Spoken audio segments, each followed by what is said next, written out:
नमस्ते Australia.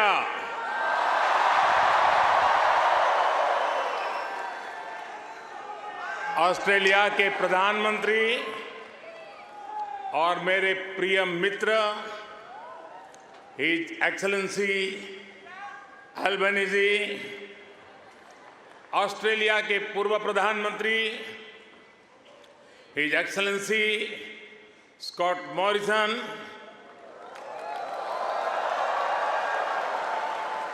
New South Wales के premier Chris mince,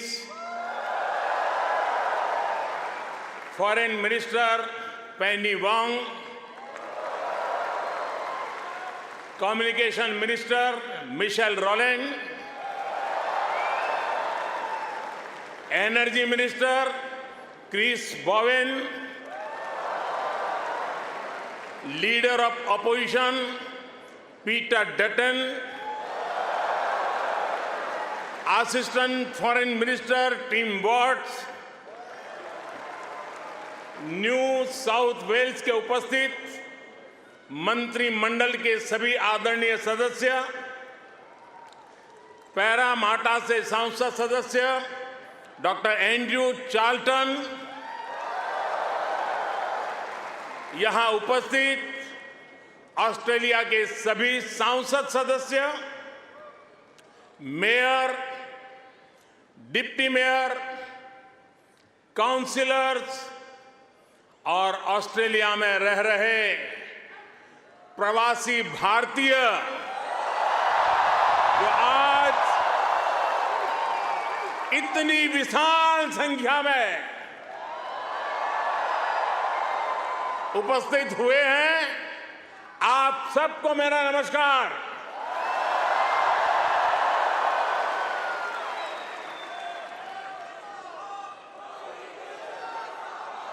First of all, I acknowledge the traditional custodians of the land that we are meeting here on today. I pay my respect to their elders, past, present, and emerging. I also celebrate all First Nations people who may be with us today. Friends, मैं जब 2014 में आया था तो आपसे एक वादा किया था। वादा ये था कि आपको फिर भारत के किसी प्रधानमंत्री का 28 साल तक इंतजार नहीं करना पड़ेगा।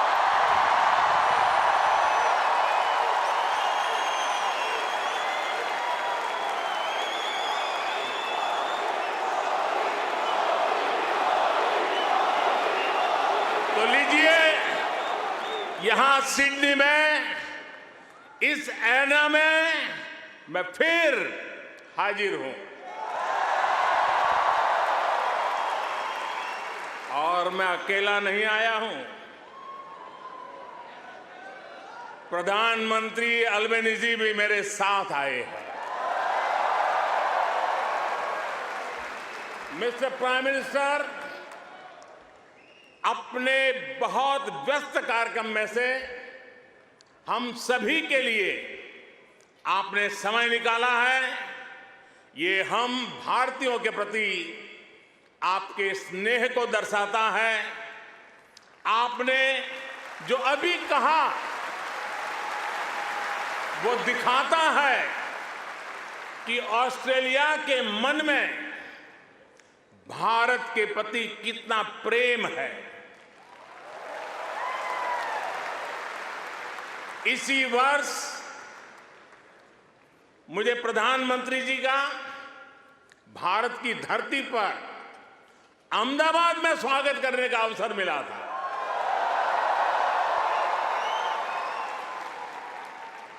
आज उन्होंने यहां लिटिल इंडिया के फाउंडेशन स्टोर को अनवील करने में मेरा साथ दिया है, मैं उनका बहुत बहुत आभार व्यक्त करता हूं। Thank you my friend Anthony.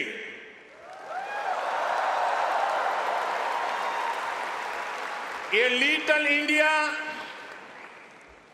Australia के विकास में भारतीय समुदाय के योगदान का भी एक रिकॉग्निशन है।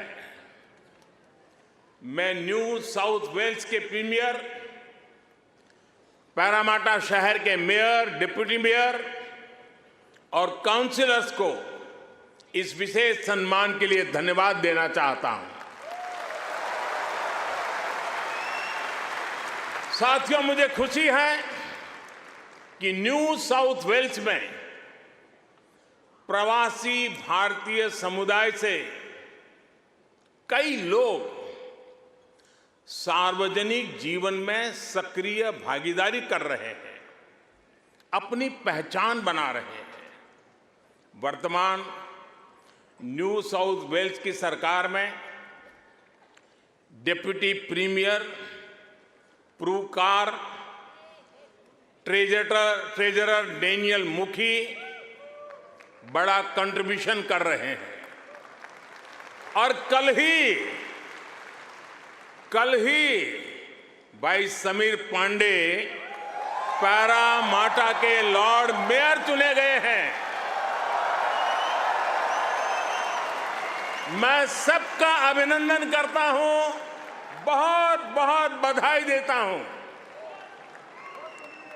साथियों, आज जब पैरामाटा में यह सब हो रहा है, तभी ये जानकारी भी आई है कि पश्चिमी ऑस्ट्रेलिया के पर्थ शहर में भारतीय सैनिक नयन सिंह सैलानी के नाम पर सैलानी एवेन्यू बनाया गया है। उन्होंने पहले विश्व युद्ध में ऑस्ट्रेलिया की फौज के लिए लड़ते हुए वीर गति प्राप्त की थी। इस सम्मान के लिए मैं पश्चिमी ऑस्ट्रेलिया के नेतृत्व का आदरपूर्वक अभिनंदन करता हूं। साथियों, एक समय था जब कहा जाता था कि भारत ऑस्ट्रेलिया के संबंधों को 3C डिफाइन करते हैं। ऐसा पहले कहा जाता था। ये कौन से 3C हैं? कॉमनवेल्थ, क्रिकेट और करी।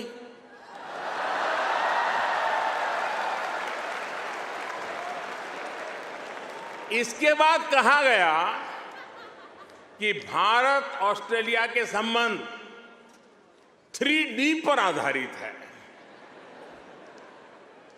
डेमोक्रेसी, डायस्पोरा और दोस्ती। कुछ लोगों ने यह भी कहा कि भारत ऑस्ट्रेलिया के संबंध 3E पर आधारित है। एनर्जी, इकोनॉमी और एजुकेशन। यानी कभी C, कभी D, कभी E। अलग अलग कालखंड में ये बात संभवतः सही भी रही है, लेकिन भारत और ऑस्ट्रेलिया के ऐतिहासिक संबंधों का विस्तार इससे कहीं ज्यादा बड़ा है। और जानते हैं, इन सारे संबंधों का सबसे बड़ा आधार क्या है? जानते हैं?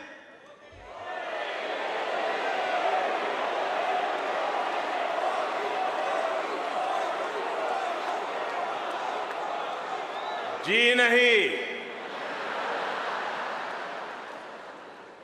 सबसे बड़ा आधार है म्यूचुअल ट्रस्ट और म्यूचुअल रिस्पेक्ट।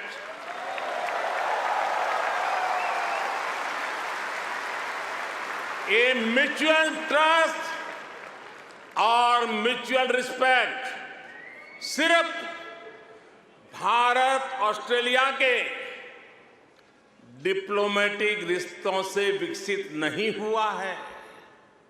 इसकी असली वजह है, इसकी असली ताकत है आप ऑस्ट्रेलिया में रहने वाले हर एक भारतीय।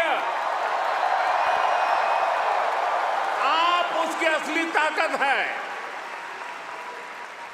इसकी असली वजह है ऑस्ट्रेलिया के 2.5 करोड़ से ज्यादा सिटीजन्स।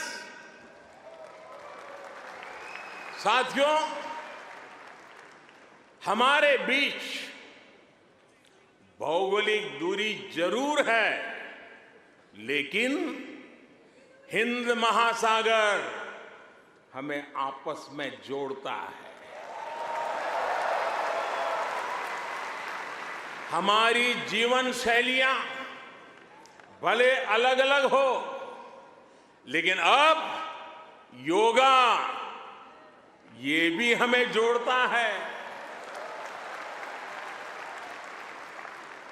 क्रिकेट से तो हम ना जाने कब से जुड़े हुए हैं,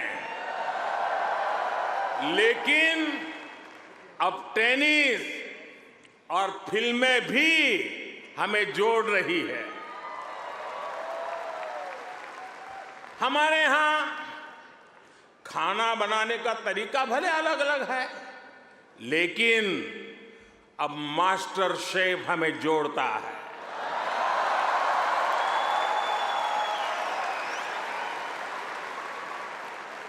हमारे यहां पर्व त्योहार भले अलग अलग मनाए जाते हैं, लेकिन हम जुड़े हुए हैं दिवाली की रौनक से, बैसाखी के जश्न से। हमारे यहां भाषाएं भले अलग अलग बोली जाती हो, लेकिन हम जुड़े हुए हैं मलयालम, तमिल, तेलुगु, पंजाबी, हिंदी भाषाएं पढ़ाने वाले इतने सारे स्कूलों से। साथियों, ऑस्ट्रेलिया के लोग, यहां के निवासी इतने विशाल हृदय के हैं, दिल के इतने अच्छे और सच्चे हैं कि भारत की इस विविधता को खुले दिल से स्वीकारते हैं।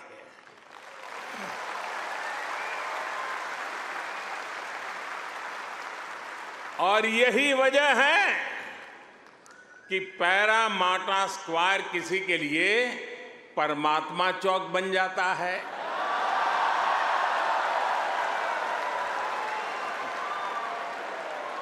विक्रम स्ट्रीट भी विक्रम स्ट्रीट के रूप में मशहूर हो जाती है,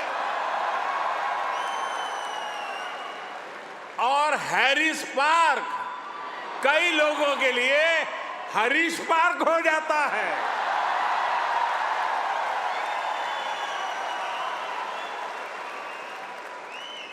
वैसे मैंने सुना है कि हैरिस पार्क में चटका की चाट,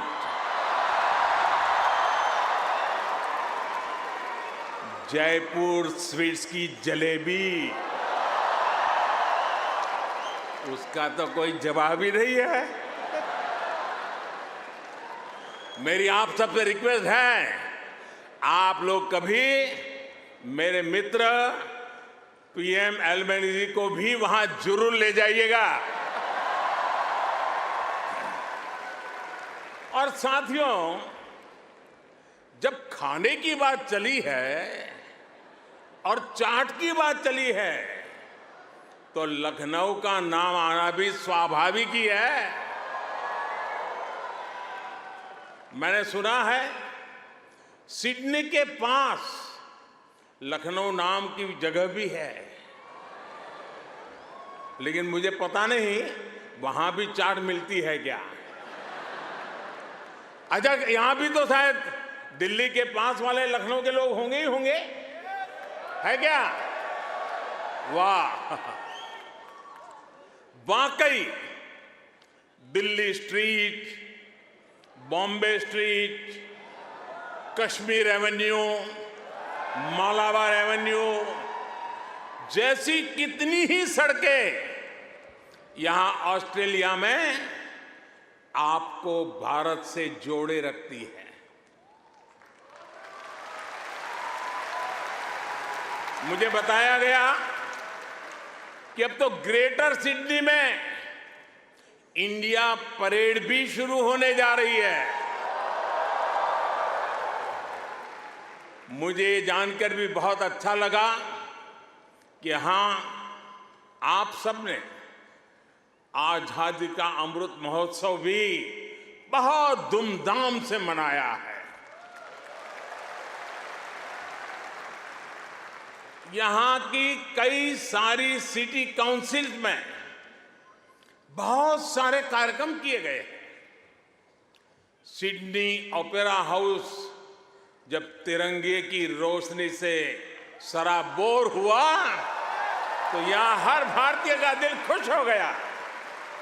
हिंदुस्तान में भी जय जयकार हो रहा था। और इसके लिए मैं न्यू साउथ वेल्स गवर्नमेंट का विशेष तौर पर आभार व्यक्त करता हूं। साथियों, हमारे क्रिकेट के रिश्तों को भी 75 वर्ष पूरे हो गए हैं। क्रिकेट की फील्ड पर मुकाबला जितना रोचक होता है, उतनी ही गहरी ऑफ द फील्ड हमारी दोस्ती है। इस बार तो ऑस्ट्रेलिया की अनेक विमेन क्रिकेट प्लेयर भी पहली बार भारत में आईपीएल खेलने आई थी।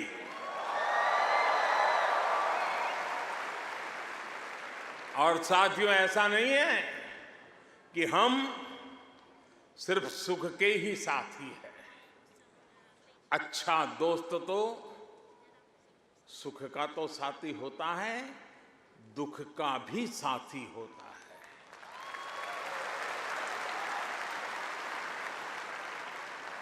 पिछले साल जब महान शेन वॉर्न का निधन हुआ तो ऑस्ट्रेलिया के साथ कोटि कोटि भारतीयों ने भी शोक मनाया।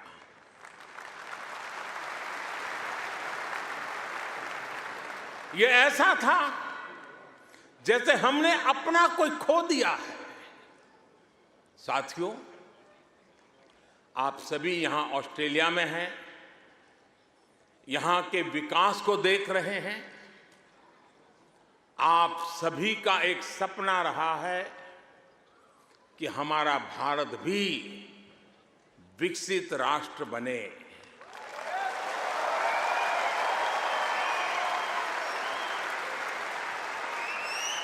है ना आपका सपना? है ना आपका सपना? है ना आपका सपना? जो सपना आपके दिल में है, वो सपना मेरे दिल में भी है। ये मेरा भी सपना है। 140 करोड़ भारतीयों का सपना है। साथियों, भारत के पास सामर्थ्य की कमी नहीं है। भारत के पास संसाधनों की कमी भी नहीं है। आज दुनिया की सबसे बड़ी और सबसे युवा टैलेंट फैक्ट्री जिस देश में है, वो है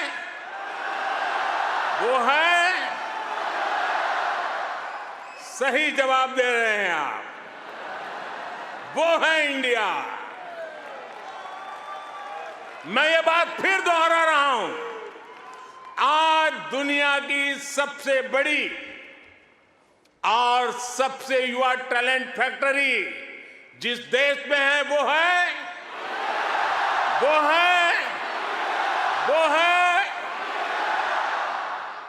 और अब मैं आपके सामने ऐसे ही कुछ फैक्ट रखूंगा और आपसे सही उत्तर जानना चाहूंगा, ठीक है? रेडी? कोरोना की इस ग्लोबल पैंडेमिक में जिस देश ने दुनिया का सबसे तेज वैक्सीनेशन प्रोग्राम चलाया, वो देश है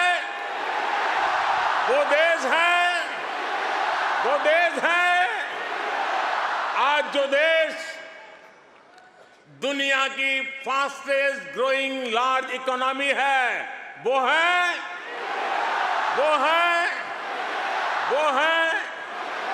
आज जो देश दुनिया में नंबर 1 स्मार्टफोन डेटा कंज्यूमर है, वो देश है।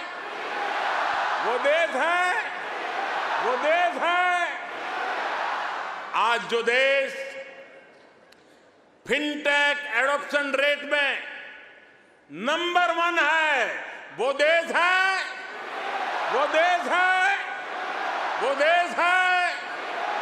आज जो देश मिल्क प्रोडक्शन के मामले में दुनिया में नंबर 1 है, वो देश है।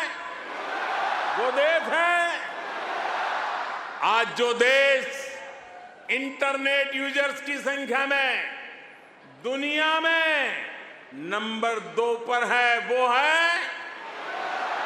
है आज जो देश दुनिया का सेकंड लार्जेस्ट मोबाइल मैन्युफैक्चरर है, वो देश है। आज जो देश rice, wheat, sugar cane production के मामले में दुनिया में नंबर 2 पर है, वो है आज जो देश फ्रूट और वेजिटेबल प्रोडक्शन में दुनिया में नंबर 2 पर है, वो है आज जिस देश में दुनिया का तीसरा सबसे बड़ा स्टार्टअप इकोसिस्टम है, वो है दुनिया का तीसरा सबसे बड़ा ऑटोमोबाइल मार्केट जिस देश में है, वो देश है दुनिया का तीसरा सबसे बड़ा सिविल एविएशन मार्केट जिस देश में है, वो देश है। और अब जो देश अगले 25 साल में विकसित होने के लक्ष्य के साथ आगे बढ़ रहा है, वो देश है। साथियों, आज IMF भारत को ग्लोबल इकोनॉमी का ब्राइट स्पॉट मानता है। वर्ल्ड बैंक का विश्वास है कि ग्लोबल हेडविंड्स को अगर कोई चुनौती दे रहा है तो वो भारत है।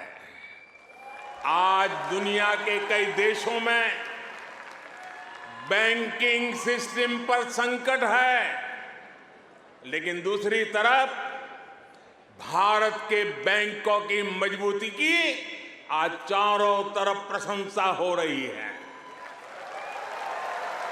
दुनिया में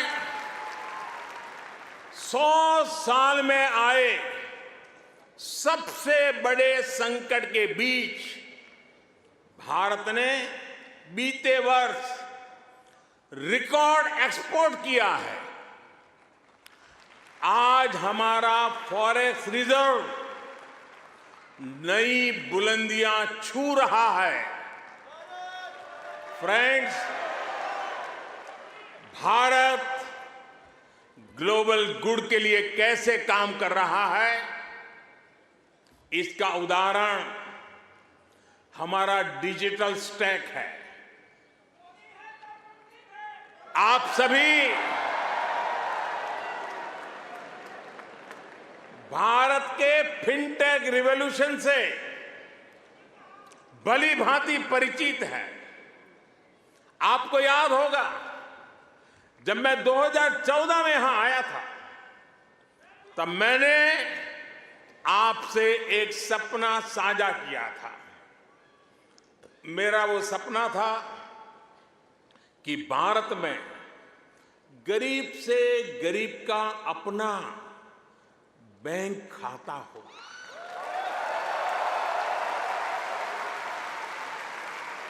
आपको गर्व होगा दोस्तों, आपको गर्व होगा कि पिछले 9 वर्ष में हमने करीब 50 करोड़ भारतीयों के यानी करीब 500 मिलियन बैंक अकाउंट खोले हैं।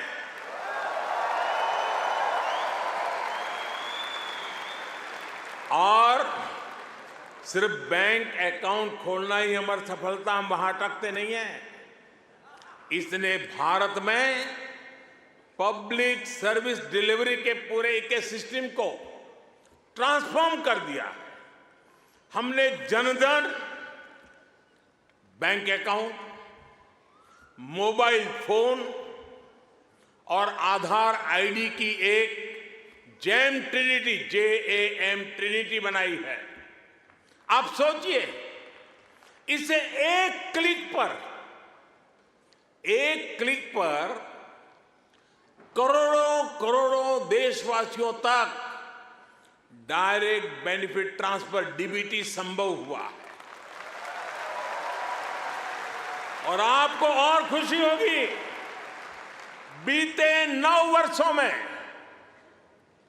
यह आंकड़ा भी आपको बहुत आनंद देगा, बीते 9 वर्षों में 28 लाख करोड़ रुपए यानी 500 बिलियन ऑस्ट्रेलियन डॉलर से भी ज्यादा सीधे जरूरतमंदों के बैंक अकाउंट में भेजे गए हैं।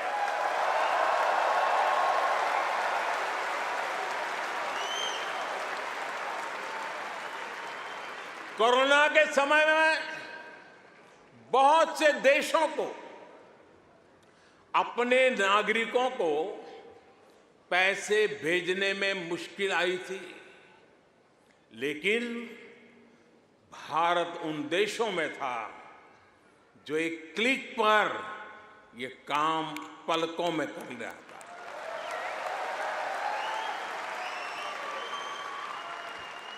यूनिवर्सल पब्लिक इंटरफेस यानी UPI ने भारत में फाइनेंशियल इंक्लूजन को नई ऊंचाई पर पहुंचा दिया है।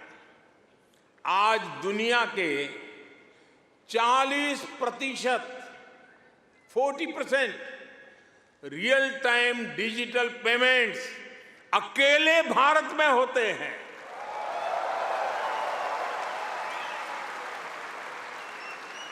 आप अभी भारत आए होंगे तो देखा होगा, आज फल, सब्जी या पानीपुरी के ठेले हो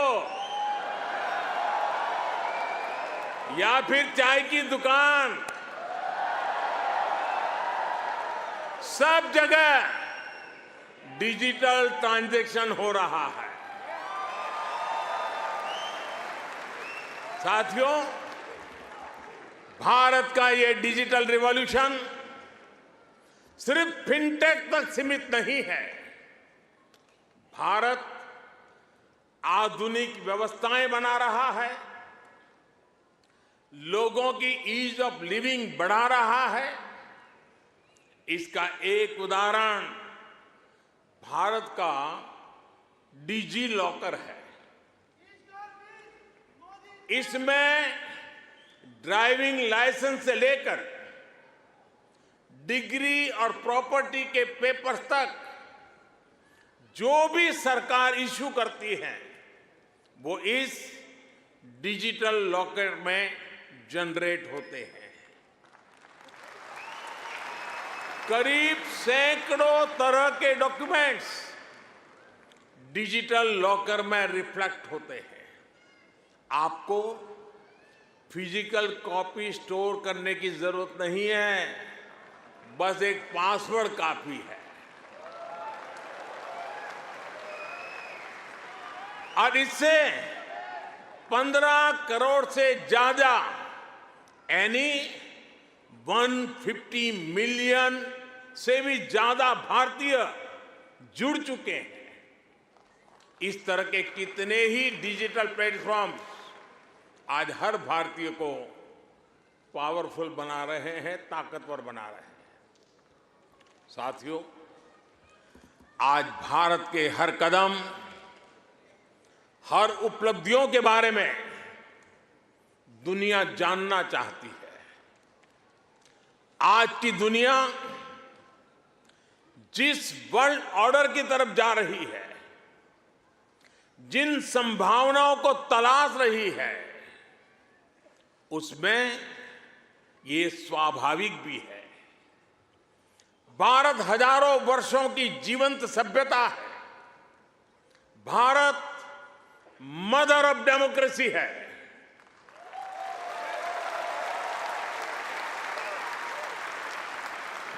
हमने समय के अनुसार खुद को ढाला है, लेकिन अपने मूल सिद्धांतों पर, फंडामेंटल्स पर हमेशा टिके रहे हैं। हम राष्ट्र को भी एक परिवार के रूप में देखते हैं और विश्व को भी एक परिवार मानते हैं। वसुधैव कुटुंबकम। और इसलिए जब भारत अपनी G20 प्रेसिडेंसी की थीम तय करता है तो कहता है अपने आदर्शों को जीने का उसका स्वभाव देखिए। G20 प्रेसिडेंसी में भारत कहता है one earth, one family, one future.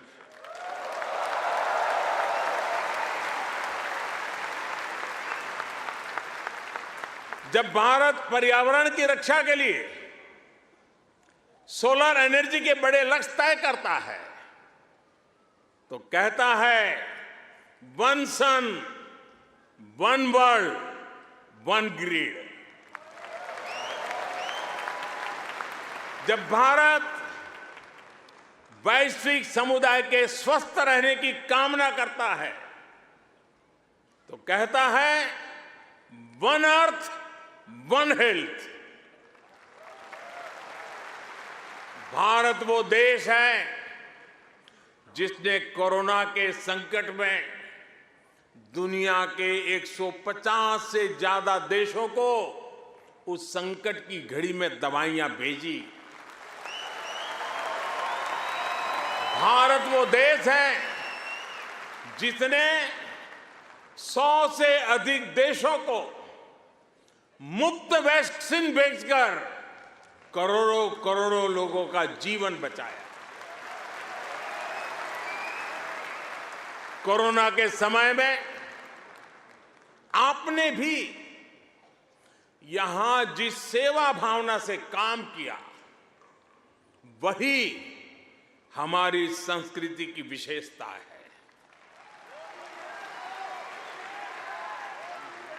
आज शहीदों के सरताज पंचम सिख गुरु श्री गुरु अर्जुन देव जी का शहीदी पर्व है। हमें गुरु जी के जीवन से सभी की सेवा करने शिक्षा मिलती है। गुरु अर्जुन देव जी ने ही दसंध प्रणाली शुरू की थी। इसी प्रेरणा से कोरोना के दौरान भी कितने ही गुरुद्वारों के लंगर ने यहां लोगों की मदद की। इसी दौर में कितने ही मंदिरों की रसोई यहां पीड़ितों के लिए खुल गई। ऑस्ट्रेलिया में रहकर पढ़ाई कर रहे स्टूडेंट्स भी बड़ी संख्या में लोगों की मदद के लिए आगे आए। विभिन्न सामाजिक संगठनों ने भी इस दौरान बहुत लोगों की मदद की। भारतीय कहीं भी रहे, एक मानवीय भाव उनमें समाहित रहता है। साथियों, मानवता के हित में ऐसे ही कार्यों के कारण आज भारत को फोर्स ऑफ ग्लोबल गुड कहा जा रहा है। जहां कहीं भी कोई आपदा होती है, भारत मदद के लिए तैयार मिलता है।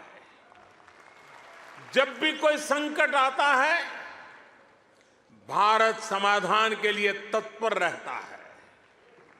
आज चाहे इंटरनेशनल सोलर अलायंस के द्वारा सौर ऊर्जा का उपयोग बढ़ाना हो, चाहे आपसी सहयोग के माध्यम से डिजास्टर रिजिलिएंट इंफ्रास्ट्रक्चर तैयार करना हो, चाहे इंटरनेशनल बिग कैट अलायंस को नेतृत्व देना हो, भारत ने हमेशा अलग अलग देशों को एकजुट करने के लिए एक बाइंडिंग फोर्स की तरह काम किया है। अभी अभी जब तुर्की में भूकंप ने तबाही मचाई, तब भारत ने ऑपरेशन दोस्त के द्वारा मदद का हाथ बढ़ाया। भारत अपने हितों को सबके हितों से जोड़कर देखता है। सबका साथ, सबका विकास, सबका विश्वास और सबका प्रयास, ये हमारी डोमेस्टिक गवर्नेंस का भी आधार है और ग्लोबल गवर्नेंस के लिए भी यही विजन है। साथियों, आज भारत और ऑस्ट्रेलिया के बीच स्ट्रेटेजिक पार्टनरशिप निरंतर गहरी हो रही है। हाल में ही हमने इकोनॉमिक कोऑपरेशन और ट्रेड एग्रीमेंट ECTA एकता साइन किया है।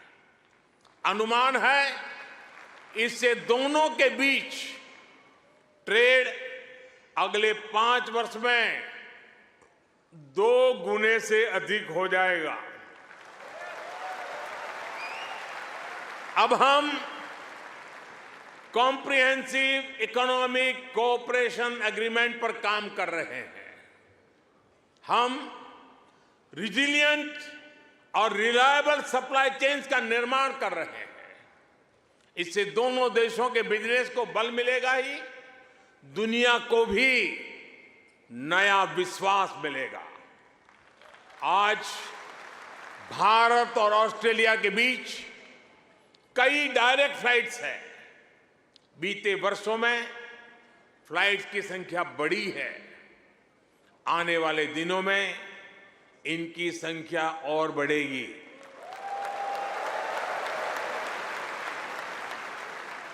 एक दूसरे की डिग्रियों को मान्यता देने को लेकर भी दोनों देश आगे बढ़े हैं और इससे हमारे स्टूडेंट्स को बहुत लाभ होगा।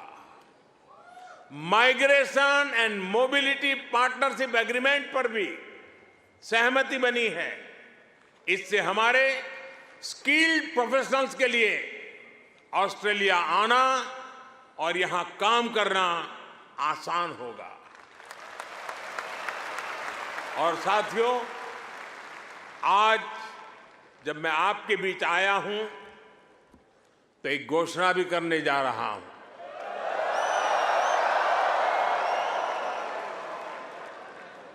ब्रिस्बेन में भारतीय समुदाय की बहुत समय से जो मांग थी, अब उसे पूरा किया जाएगा। जल्द ही ब्रिस्बेन में भारत का एक नया कॉन्सुलेट खोला जाएगा।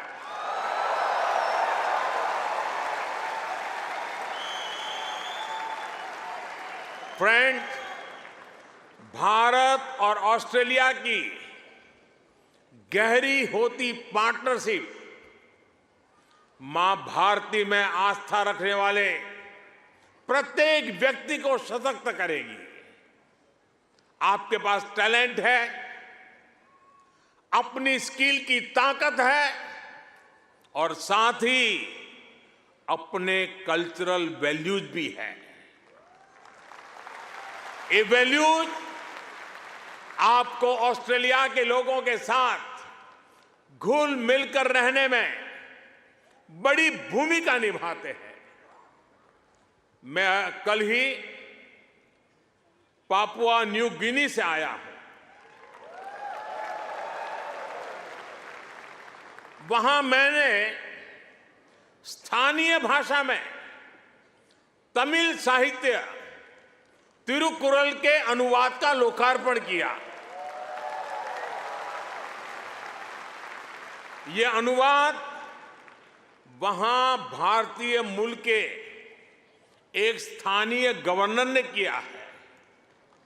एक जीता जागता उदाहरण है कि कैसे हम विदेश में रहते हुए भी अपनी जड़ों पर गर्व करते रहें, जड़ों से जुड़े रहे। आप भी यहां ऑस्ट्रेलिया में भारतीय संस्कृति की खुशबू फैला रहे हैं। आप ऑस्ट्रेलिया में भारत के कल्चरल एम्बेसडर हैं, भारत के ब्रांड एम्बेसडर्स हैं। साथियों, मैं मेरी बात समाप्त करने से पहले आपसे कुछ मांगना चाहता हूं। देंगे? आवाज जरा धीमी हो गई। देंगे? पक्का? प्रॉमिस? मैं आपसे ये मांग रहा हूं और आपसे आग्रह करूंगा कि आप जब भी भारत आए, अपने साथ कोई न कोई ऑस्ट्रेलियाई मित्र और उनके परिवार को भी साथ लेकर के आए।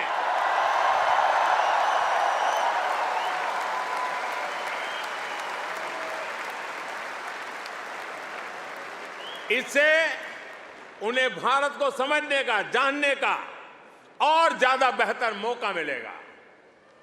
आप इतनी बड़ी तादाद में आए, लंबे अरसे के बाद आपको मिलने का मौका मिला।